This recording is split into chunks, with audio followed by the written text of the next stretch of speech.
My mother dated my fiance's father at the university, and at our wedding I found out that she was my sister, who got pregnant by me. I never really thought my life could twist into such a bizarre, winding path, but here I am, trying to put into words the story of how my own mother nearly destroyed my wedding and my sanity by dating my fiance's father. Even saying it out loud still feels unreal, like a random plot from some sensational TV show. Yet it truly happened, and while the whole thing still makes my chest tighten when I remember it, I also feel oddly grateful for certain aspects of it. I now know more about myself, my fiancé, now wife, and the strength we share than I ever would have discovered otherwise. But it's a story that spans multiple heartbreaks, confusing legal questions, frantic family arguments, and long, sleepless nights. By the end of it, I learned that sometimes the people we expect to protect us can become our greatest threats, and that love, if nurtured with enough resolve, can withstand even the strangest obstacles life throws our way. My fiancé, let's call her Lindsay, and I had been dating for a few years before everything went haywire. We met in New York, although neither of us is a native New Yorker. We both had moved here from smaller towns for school and stayed for work. She worked in tech, and I worked in a design studio. Our first meeting was as unremarkable as it gets, bumping into each other while we were both shopping for groceries. I was trying to reach a top shelf. She was trying to reach the same shelf. We laughed when we nearly knocked a row of boxes onto the floor, and we started talking. The spark was immediate. We ended up chatting at a nearby coffee shop for 2 hours, exchanging phone numbers and going on a formal date just a few days later. People always talk about how they just know when they meet someone special. And in hindsight, it was exactly that.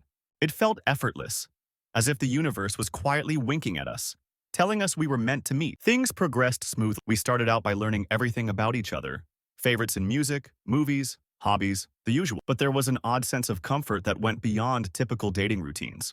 I could vent to her about my stressful projects at the design studio, and she would make me laugh at how silly some of my worries really were. She'd complain about weird bugs in the code she was writing, and I, with absolutely no programming expertise, would offer encouragement and comedic relief. The deeper we got into each other's daily lives, the more it felt like we were creating a little world of our own where the rest of reality was slightly blurred out. We hiked in upstate New York, tested random restaurants for fun, held movie nights that turned into entire weekends of marathoning old sitcoms, and slowly realized our bond was something special. Somewhere around the second year of dating, we talked casually about marriage, children, and the sort of future we envisioned.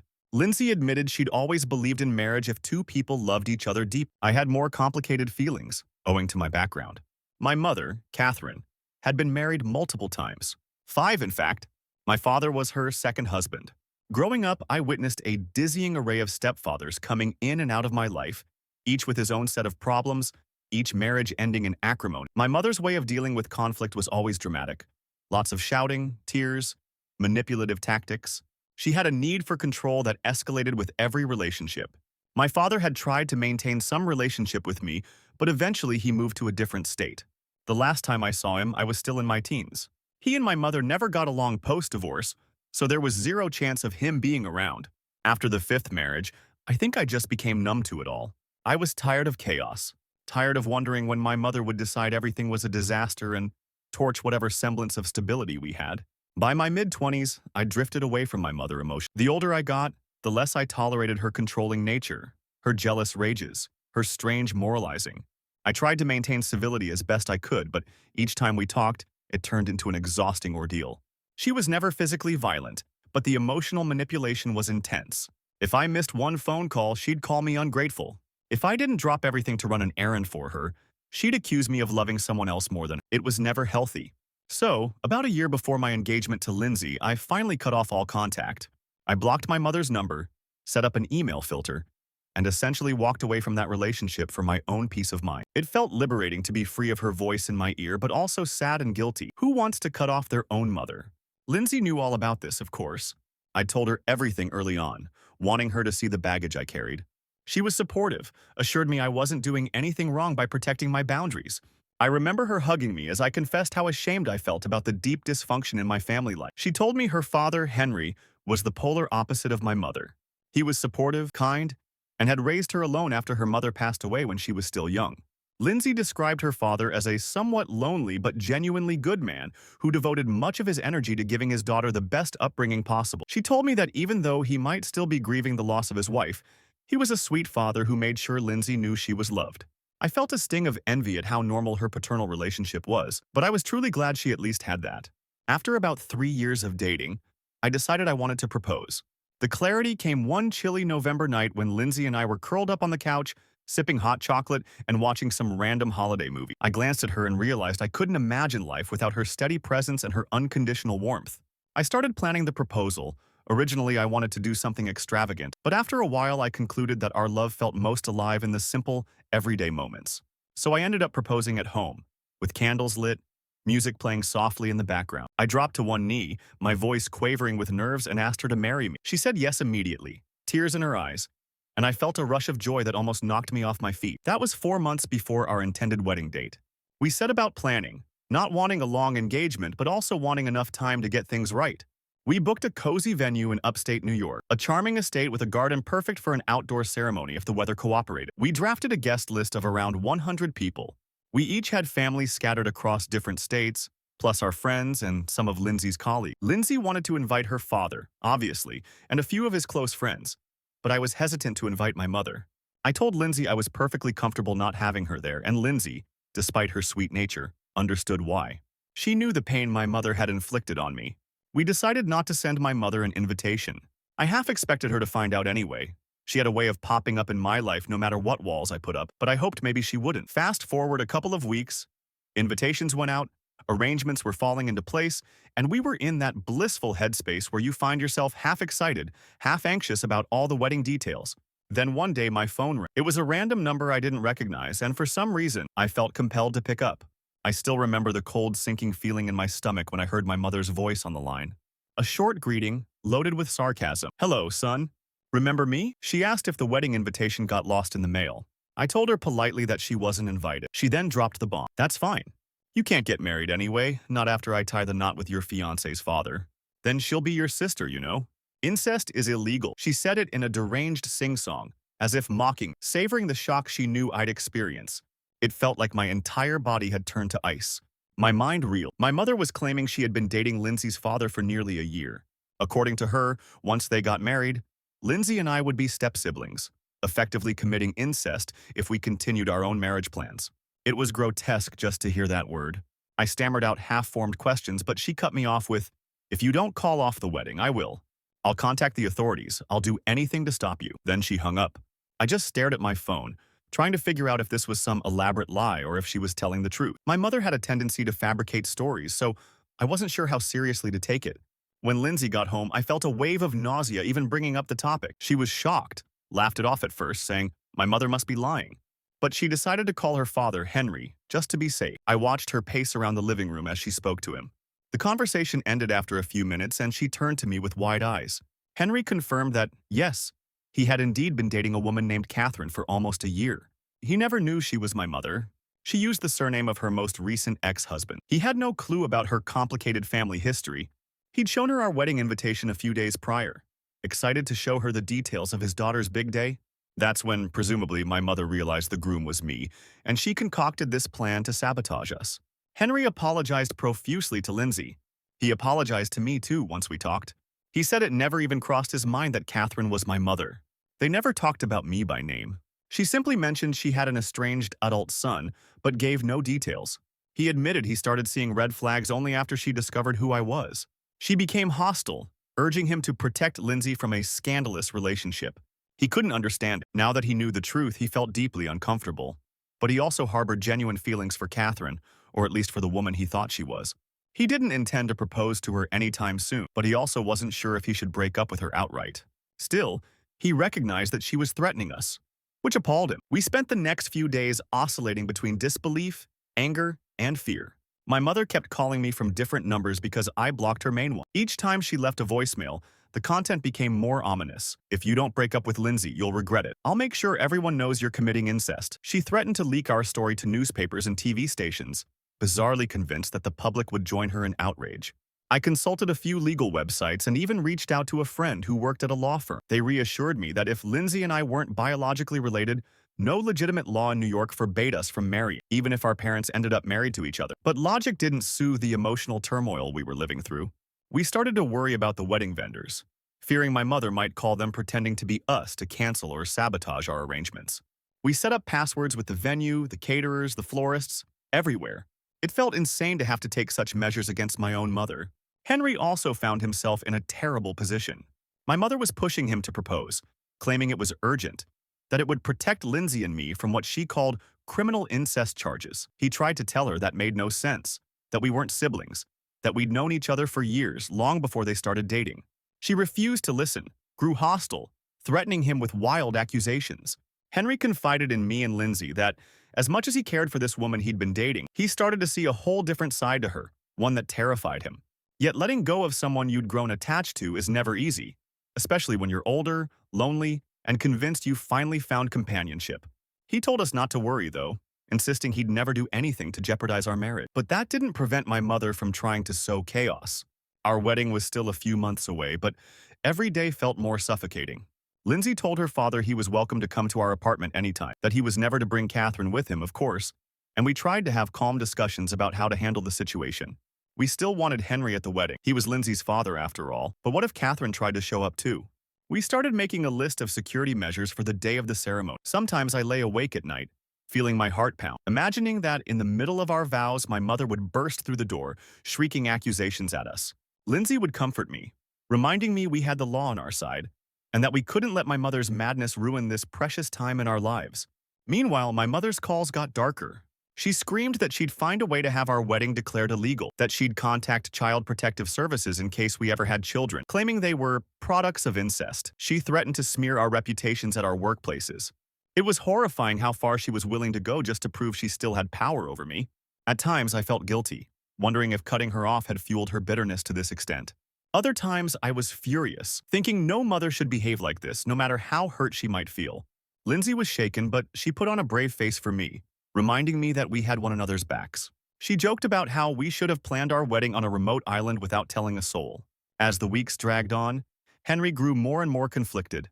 He recounted tearful conversations with Catherine, where she begged him to propose and insisted she was acting for the good of both children, meaning me and Lindsay, ironically. But then, if he refused, she'd erupt with insults, accusing him of betrayal. Henry was lonely, and that emotional vulnerability made him a prime target for my mother's manipulative ways. He tried to reason with her, explaining that Lindsay and I were consenting adults who were not blood relatives, so there was no basis for incest. She rejected every argument, proclaiming it was morally wrong to marry someone who would effectively be your step-sibling, even if there was no blood relation. At one point, Henry quietly admitted to me that he felt humiliated, used, and manipulated, yet he still had lingering feelings of love. He didn't know what to do with those emotions. I felt a wave of sympathy for him. My mother could be charming when she wanted to be, at least at the beginning of each of her relationships. Thanksgiving was approaching, and Lindsay and I were invited to Henry's place for the usual festive dinner. The question was whether my mother would be there too. Henry, sounding drained, assured us he had already told her she was not welcome, and that he'd call the police if she tried to show up. He changed his locks. Lindsay and I decided to risk it, though I was dreading the possibility of Catherine pounding on the door mid-dinner.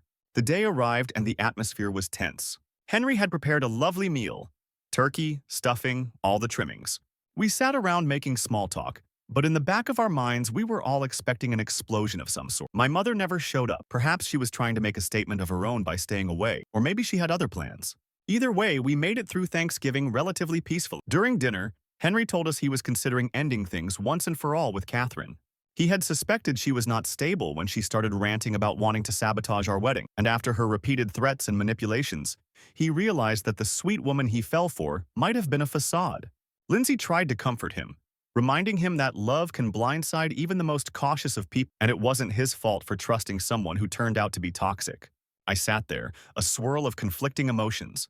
Part of me wanted Henry to break up with her that instant because it would remove a major threat. Another part felt pity for him. I knew how charming my mother could be, how she could weave a narrative of victimhood that entangled unsuspecting people. A few nights after Thanksgiving, Lindsay and I made a weighty decision.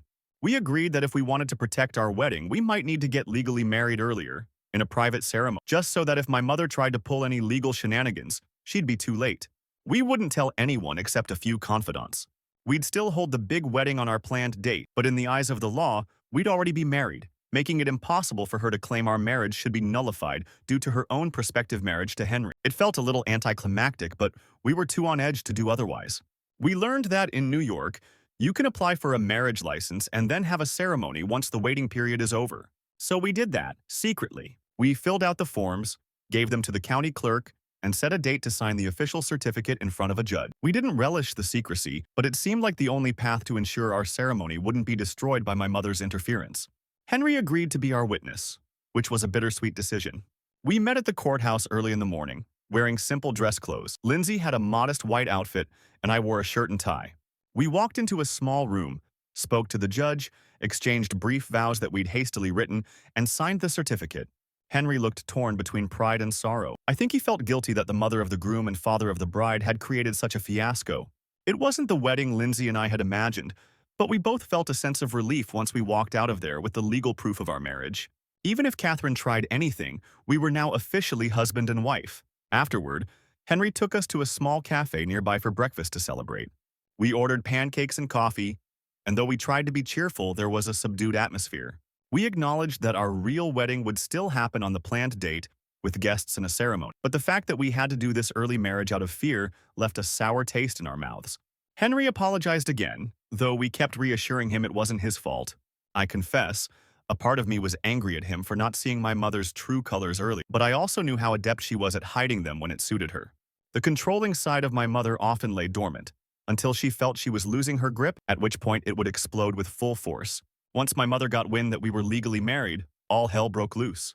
She called me from a dozen different numbers, screaming into voicemails that she would have the marriage annulled, that I was mentally unfit, that she'd prove it to a judge, and on and on.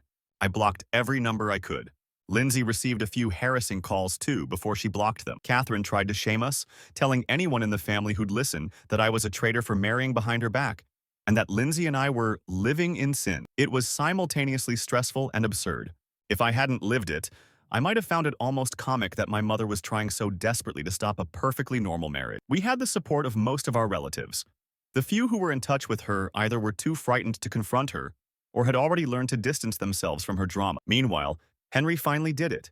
About 2 weeks after Thanksgiving, he officially broke up with her, cutting off all contact. He later told us it was one of the most painful conversations of his life. She alternated between sobbing pleas, "How could you do this to me?" and venomous fury, "I'll destroy you if you leave me." Henry was shaken by the call, but it affirmed his decision. He realized this was not a rational person. She was fixated on the bizarre notion that by marrying him, she could control or dismantle our relationship. He told her not to come near him or call him again, or he'd involve law enforcement. After that, he changed his own phone number, updated his locks a second time, and basically tried to vanish from her radar. He told us he still felt devastated in some ways because losing a relationship, even a toxic one, can hurt, but he couldn't justify staying with someone who threatened his daughter's wedding. With that giant step, it felt like the tide was finally turning. Lindsay and I breathed easier. We continued working on the final touches for our wedding celebration. We'd now been married legally for a while, so the big day would be more of a ceremonial vow renewal in front of our friends and family. Yet it was still vitally important to us. A chance to celebrate our love openly, wearing the clothes we'd chosen, exchanging the vows we'd so carefully written, and sharing the moment with the people who supported us. The closer we got to that day, the more the anxiety and excitement intermixed. I felt paranoid about Catherine showing up or sending the police with a fabricated complaint about incest, but logically, I knew there was no legal ground for that. She'd have to file a lawsuit, which wouldn't stand a chance in court. Our lawyer friend assured us that the law in New York doesn't forbid the marriage of two adults who are not related by blood, even if they become step-siblings after they have already started their relationship. Despite all that logic, fear lingered. We hired 2 security guards for the wedding venue and provided them with Catherine's picture. We instructed them to turn her away if she arrived. The staff at the venue also agreed to keep an eye out for any disturbance. My friends teased me about having a secret service for the wedding, and I tried to laugh along, though I was inwardly tense. Lindsay spent the night before the ceremony at a friend's house, in keeping with the tradition of not seeing the bride before the big event. I barely slept. I kept imagining scenarios of Catherine bursting in with drama. But the morning of the wedding dawned bright and clear, and as I looked out the window, I told myself that I refused to let her overshadow our day. The ceremony was held outdoors, in the garden of the estate we'd rented, just as we'd planned. White chairs lined the aisle, and flowers adorned a little archway under which we stood. A gentle breeze ruffled everyone's hair. Lindsay appeared in her wedding gown, radiant as the sunlight fell across the lace. My heart pounded so hard I could hear it in my ears. This was the real moment. Even though we were already married on paper, we exchanged vows which were moving and deeply personal.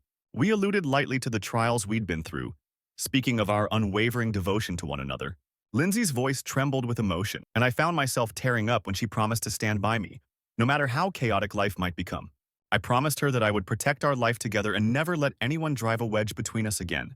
Our friends and family cheered when we were introduced as husband and wife. As we walked back down the aisle, I scanned the crowd, half expecting a disruptive presence.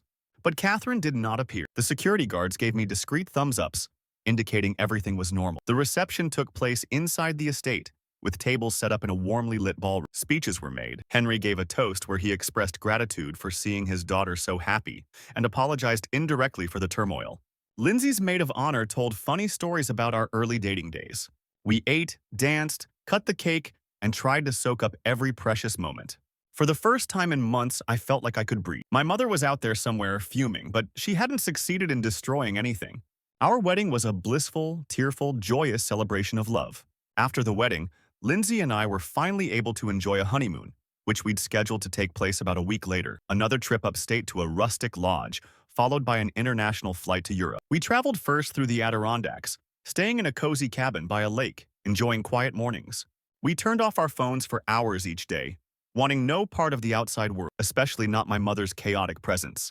It felt like we were rediscovering each other in a calmer state, remembering how we first fell in love, how we overcame everything. Then we went to Europe for a short trip, exploring winding streets, sipping wine at quaint cafes, and letting ourselves dream about a bright future.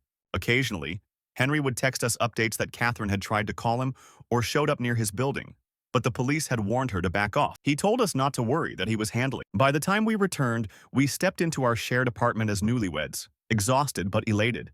Life resumed a more ordinary rhythm. Lindsay returned to her tech job. I went back to the design studio. We merged our bank accounts, planned out a budget for eventually buying a house. We watched TV while eating takeout on lazy Friday nights. It was domestic bliss, the kind we had envisioned all along. The only lingering specter was my mother's menacing presence. She left harassing voicemails for a while, but eventually they tapered off. I suspect she grew tired of waging a war she couldn't win.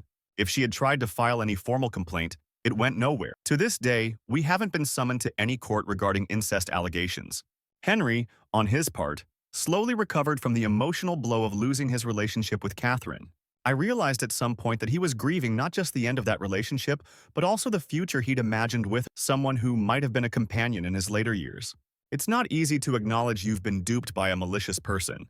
Lindsay and I invited him over every week for dinner, showing him we cared, letting him know he hadn't lost us. Gradually, his sense of humor resurfaced. He confided in me about how humiliated he'd felt, but also that he'd learned a valuable lesson about trusting too fast. In a roundabout way, the crisis had forged a stronger bond between Henry. Where once we had been just polite father-in-law and son-in-law, we now felt like genuine friends who'd gone through a battle side by side. 3 months after the wedding, I received a letter in the mail from my mother. The return address was her old place. My heart raced as I opened it, bracing for accusations or threats. Instead, it was a brief note in her scrawling handwriting. I didn't want to hurt you, but you left me no choice. I hope you'll regret taking him away from me. When you decide to come to your senses, let me know. If not, then goodbye. She didn't even sign it with "Love, Mom." It was a chilling mixture of blame, warning, and final farewell. I closed the envelope and tucked it away in a desk drawer, uncertain if I'd ever respond. I felt a pang of sadness, the realization that my mother, for all her destructive behavior, might always remain an outsider in my life, but I also felt relief that she was not intruding physically at that moment. It's been many months since then, and Lindsay and I continue to live our lives as newlyweds. We talk sometimes about whether we want to have kids soon or wait a few years. We discuss the best neighborhoods for a future house. We share the chores, argue playfully over who's making dinner, then laugh and order pizza when neither of us feels like cooking. Each time I see her smile, I recall the months of terror we endured, the phone calls that left us shaken, the secret early wedding we had to arrange. But I also feel overwhelming gratitude that we made it through intact. The ordeal showed us that while family bonds can be powerful, they can also be deeply toxic, and we have every right to protect ourselves when that toxicity threatens our well-being. My mother still lurks in the back of my mind at times. I wonder if she'll resurface. I wonder if she'll attempt some new method of revenge, especially if she hears about us possibly having children in the future. But we've already spoken to lawyers. We've saved every voicemail and text she ever sent. We'd be prepared to file a restraining order if the need arises. That knowledge is strangely calming. The idea that we can protect our peace with legal means, if it comes to that, helps me sleep better at night. Sometimes Lindsay and I talk about how surreal it is that, by random chance, my mother started dating Lindsay's father. The probability alone seems staggering. We wonder if there was some cosmic joke at play, or if it was just pure misfortune. It's not that Henry went looking for that dynamic. Catherine had used a different last name after all. He had no inkling she was my mother, no real details about her past marriages. For her part, Catherine never volunteered that information. She could be cagey about her personal life. We speculate she might have recognized his last name at some point and suspected a connection to me, but who knows?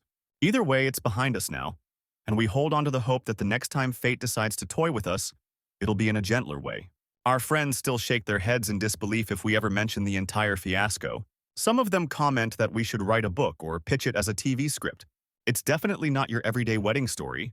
Occasionally, it bothers me to think about how I'd tell my future children about their grandmother, assuming we ever do so in any detail. If we do decide to mention her, how do we explain that she once tried to sabotage our marriage by dating Grandpa? The mere concept is so wild it sounds made up. But that's a problem for another time. For now, we focus on the present, building a stable, loving home, forging our own traditions, and sharing normal life joys that we almost lost sight of during those tumultuous months. I think back on the day Lindsay and I got married at the courthouse with Henry standing as our witness. His eyes were red from crying, and Lindsay held my hand so tightly that my knuckles turned white.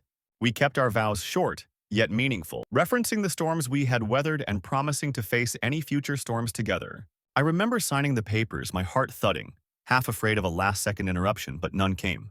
Then we walked outside into the crisp morning air as husband and wife, our breath visible in the cold. It was a quiet, almost anticlimactic moment, but I'll never forget the sense of relief coursing through me. We had taken back our power from my mother's manipulations. Even if she tried to sabotage our planned wedding day, she couldn't change the legal reality that Lindsay and I were bound. That sense of empowerment carried us through the next few weeks as we readied for the more official celebration. On the day of the formal wedding, I felt like I was in a dream. The estate was beautiful, the weather was perfect, and Lindsay looked breathtaking in her gown. My friends teased me about how pale I looked as I waited at the altar, but that was mostly my nerves. When I saw Lindsay walking down the aisle, my anxiety melted into awe. The ceremony was as perfect as I could have hoped, and the joy I felt overshadowed the terror of the preceding months. Everyone we cared about, except my mother, was there cheering us on. The toasts were heartfelt. One of Lindsay's closest friends joked that we should start a support group for couples who have borderline sociopathic mothers, and we all laughed, relieved that the tension was behind us. More than once, tears welled in my eyes as I thought about how close we'd come to losing this day. Yet somehow we emerged stronger, appreciating each other more deeply for it. A few weeks after that, Henry sat me down in his living room, just the two of us. He looked at me with an expression both tender and serious. He told me he was proud of the man I'd become, that despite the nightmares involving my mother, I'd held on to my decency, my kindness, and my devotion to his daughter. He confessed he'd been worried in the beginning. No father wants to see his daughter with someone who might be carrying heavy emotional baggage, but I'd proven my worth. I was stunned. To me, Henry was the father figure I'd always wished I had. Calm and reliable. Hearing those words from him felt like finally being seen and validated in a parental way. I ended up hugging him, tears threatening to spill, and he awkwardly patted my back like he wasn't used to such displays of affection. It was one of those moments that reminded me good things can come out of the worst chaos. On the professional side, Lindsay and I both found a sense of normalcy again. My design work blossomed, partly because I had a newfound sense of perspective. If I could survive my mother's attempts at sabotage, dealing with picky design clients was nothing. Lindsay poured herself into some new coding projects, and we saved a decent chunk of money each month in hopes of buying a house. When we pictured our dream home, we sometimes laughed about whether we'd have a spare room for Henry. We liked to joke that it'd be better if he stayed with us than risk dating someone else who turned out to be some catastrophic figure. He laughed at that, saying he'd just be more careful next time. Then he'd turn introspective, reflecting on how easily he'd been fooled by Catherine's apparently sweet demeanor. While my mother mostly vanished from our day-to-day lives, we heard occasional rumors from distant relatives that she was complaining about how ungrateful I was. She told them I'd abandoned her, that I'd stolen Henry from her, or that I'd ruined her one chance at happiness. Some relatives who'd known my mother's patterns simply avoided engaging with her. Others felt sorry for her, believing perhaps she was just misunderstood. I tried not to dwell on it. I realized that some people see only what my mother chooses to present to them. If they never bore the brunt of her manipulation, they might imagine me to be a terrible son for cutting her off. But I knew the truth. I had to protect Lindsay, our marriage, and my own mental health. One evening, Lindsay found me sitting by the window, staring into space. She asked me what was wrong, and I admitted I was thinking about the possibility of my mother showing up at our doorstep someday, ranting and raving, or trying to get into the building. Lindsay assured me that we had enough recourse, security cameras, doormen, the police if necessary. She reminded me we weren't alone, that we had a network of supportive friends and Henry to help. Her certainty calmed me. I reached out and pulled her into a tight hug, grateful for the stable love we shared. I thought about how easily we could have let my mother's chaos poison us, make us doubt each other, or drive us apart. Instead, it united us even more. In the following months, Lindsay and I began a tradition of writing short letters to one another, something whimsical to keep the romance alive. In one letter, I apologized for everything my mother had put her through, thanking her for staying by my side. Lindsay replied that she would do it all over again without hesitation, that no challenge could overshadow the kindness, humor, and love I'd shown her since day one. We stored these letters in a box, deciding we'd read them again on anniversaries or whenever we needed a reminder of our bond. It became part of our narrative, a testament to how adversity can become a crucible that strengthens relationships rather than breaking. Henry stayed in our lives in a gentle, steady way. Sometimes we'd have quiet Sunday dinners at his place, and he'd open up about his past with Lindsay's mother, how he'd loved her deeply, and how losing her to illness was a wound that never fully healed. He admitted his relationship with Catherine had been a misguided attempt to fill a void, to find a sense of companionship he'd been missing. He felt foolish for not spotting her deceit, but I told him that if anyone should feel foolish, it was me for underestimating my mother's capacity to cause damage. He waved that off, stating that none of us could have foreseen that Catherine would worm her way into his life. In that moment, I felt a surge of camaraderie with him. We'd both been burned by her in different ways, and if anything, that gave us a shared experience. Unpleasant, yet forging a sort of father-son bond. By the time our first wedding anniversary rolled around, Lindsay and I were living in a new apartment. We decided to move mostly for better space, but also for a sense of a fresh start. We made sure we didn't share our new address with many people. We had the best year we could under the circumstances, building routines that made us happy, cooking together, exploring the city, meeting friends for brunches, planning possible travels. We even took a short trip to the West Coast. Through it all, the memory of my mother's meltdown occasionally haunted, but it no longer felt as raw. It was more of a dull ache, like a scar I could still feel sometimes. Lindsay's unwavering support meant everything. She never once blamed me, never once acted like the drama overshadowed our love. She just took my hand and reminded me that we had chosen each other, and that was final. When we celebrated that first anniversary, we invited only a few close friends and Henry. We toasted to many more years. We ended up telling some of the story to a couple of friends who hadn't known all the details. Their jaws dropped, and they kept exclaiming that we should publish a memoir. I realized that many people have complicated families, but rarely does it get so twisted that your mother attempts to sabotage your wedding by romancing the bride's father. Telling the story with a bit of distance made it feel almost surreal, as if it happened to someone else. But every time I glanced at Lindsay, I remembered it was very real, and that we'd come so close to letting fear consume us. Over the next few years, I expect more milestones will come. Maybe we'll move again. Maybe we'll have children. Maybe we'll change careers. And though we haven't pinned down the exact timeline, we often discuss it. The specter of my mother re-emerging remains, but we're prepared.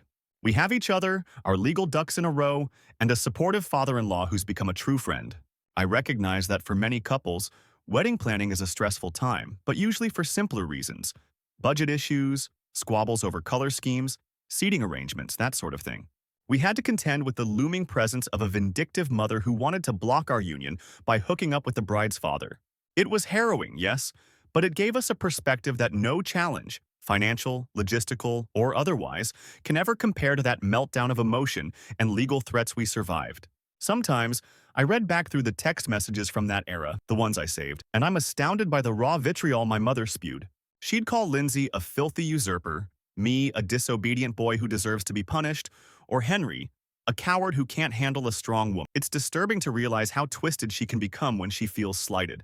Yet it also reaffirms my decision to cut contact. She was never going to change, at least not in any foreseeable future. And I refuse to let that kind of toxic energy dictate my life. I share my experiences with a therapist sometimes. I talk about how the wedding fiasco dredged up childhood memories of my mother's earlier marriages. How I used to sit in my room and listen to her yelling at whichever husband she had at the time, accusing him of undermining her or being disloyal. I recall how each marriage ended in dramatic breakups, with me trying to vanish into the wall so as not to become a target of her anger. The therapist helps me see that I've been distancing myself from her for a very long time, and that the final break a year before the wedding was both inevitable and necessary. The fiasco around the wedding was just a final demonstration of what she's capable of. As much as it hurt, it also validated my decision to keep her out of my life. Lindsay and I still talk sometimes about how lucky we were that Henry had the moral compass to stand up to my mother. If he had agreed to marry her on a whim, or if he'd stayed silent in the face of her threats, it might have made our wedding more complicated. Legally, we still would have been fine, but the emotional toll could have been even higher. And who knows if some unscrupulous official might have tried to question the validity of our marriage. Instead, Henry stood by us. He risked heartbreak and endured vicious words from Catherine. That kind of loyalty made me see him as not just Lindsay's father, but also a father figure I never quite had. One final reflection. If there's anything this experience taught me, it's that love requires unwavering commitment when tested by real chaos. It's easy to love someone when everything is smooth. It's another to maintain that love under daily threats, potential legal nightmares, and the trauma of betrayal from a parent. Lindsay and I used to laugh at people who declared love conquers all, because it sounded cliché. Now, though, I think I understand the kernel of truth in that phrase. Love might not fix every problem, but it gives you a reason to keep pushing forward, a reason to face down fear and hold on to hope. So here we are, married for months now, legally and ceremonially, building the life we always wanted. Our wedding album is gorgeous, capturing the moments of our vow exchange under the garden art, the first dance in the softly lit ballroom, the teary-eyed toasts, the laughter with friends. Henry stands in some of the photographs, smiling a bit tentatively but clearly relieved to see us happy. There's no sign of my mother anywhere, and that's exactly how we wanted it. Sometimes I catch a glimpse of that album on a shelf and feel a surge of pride. We made it through an absurd, daunting challenge, and we're stronger. I don't know exactly what the future holds, whether my mother will ever try to contact me again or attempt something else. But for now, I've carved out peace in my life. Lindsay and I hold hands as we stroll through the city, side by side in an unbreakable partnership. The memory of Catherine's voice haunts me less and less with every passing month. I've built something enduring with the woman who stuck by me through madness. And that is the heart of my story. That amid manipulations, threats, and the unthinkable scenario of your mother dating your fiancé's father, true love and a fair amount of determination can prevail.